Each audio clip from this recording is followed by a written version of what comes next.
రాజకీయాలు మాట్లాడటానికి కాదు, రాజకీయాల స్పీచ్లు ఇవ్వటానికి కాదు. ఆ రెండు నాకెప్పుడు అలవాట్లు లేవు. నాకెప్పుడు నా పనేదో నేను, తర్వాత నా మనసుకి ఏది తోస్తే అది మాట్లాడతాను. పెద్ద పెద్ద రాజకీయాలు మాత్రం, స్పీచ్లు మాత్రం నాకు రాదు.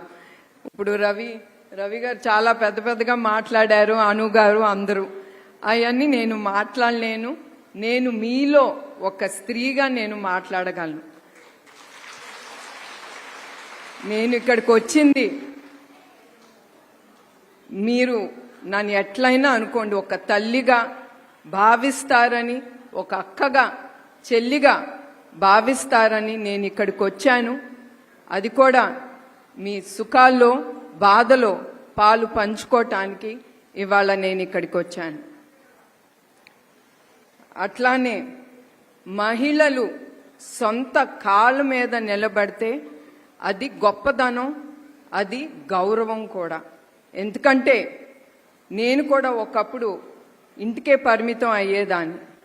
అట్లాంటిది ఇప్పుడు నేను ఒక సంస్థని ముందుకు తీసుకెళ్తున్నాను, హెరిటేజ్ సంస్థ. దాంతో అది కూడా ఎట్లా నేను అది ముందుకెళ్ళానంటే చంద్రబాబు నాయుడు గారే ఆయన దానికి కారణం. ఎందుకంటే ఎప్పుడు నేను నన్ను ముందల ఎండీగా చేసినప్పుడు నా వల్ల కాదు, నాకు అలవాటు లేదు, లేని పనులు చేస్తే ఎట్లా, బిజినెస్ అంటే ఏంటో నాకు తెలీదు, ఎట్లా ముందుకు తీసుకెళ్లాలో నాకు తెలీదు అంటే ఒకటే అన్నారు, నువ్వు నేర్చుకో, అది నీ వల్లే అవుతుంది. 10 మంది చెప్పినా కూడా నీకంటూ ఒకటి ఉంది, అది ఆలోచించుకుని ముందుకెళ్ళని. అట్లానే నాకేం తెలియని దాన్ని నేను వెళ్ళి ఎగ్జిక్యూటివ్ డైరెక్టర్గా నేను కూర్చున్నప్పుడు ప్రతి ఒక్కటి నేను నేర్చుకుని, తప్పులు కూడా చేశాను, తప్పుల్లో మనందరం నేర్చుకుంటాం, తప్పులు చేశాను.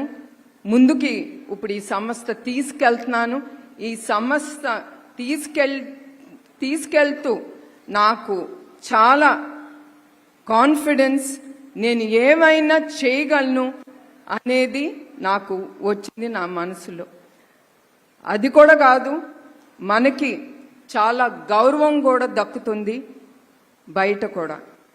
అందుకే మహిళలు, ప్రతి మహిళకి నేను చెప్తున్నాను, ఇది నా వల్ల కాదు అనేది మీరు అనుకోబాకండి. ఏదైనా కూడా మన మహిళ అనుకుంటే సాధించగలం. అది మీరందరూ గుర్తుంచుకుని ముందుకెళ్ళి మీ గౌరవం కోసం, మీ స్వేచ్ఛ కోసం మీరు ముందుకెళ్ళాలని నేను కోరుతున్నాను. తర్వాత కార్మికులతో మాట్లాడాలంటే మా టీం మెంబర్స్ని, ఎందుకంటే నాకు ఇది తెలీదండి ఈ సబ్జెక్ట్ గురించి, మా టీం మెంబర్స్తో కూర్చుని పాయింట్స్ వాళ్ళు రాసిస్తే నేను చదువుతూ ఉంటే దాంట్లో తెలిసింది మీరు ఎంత బాధపడుతున్నారో ఇప్పుడు ఈ గవర్నమెంట్తో.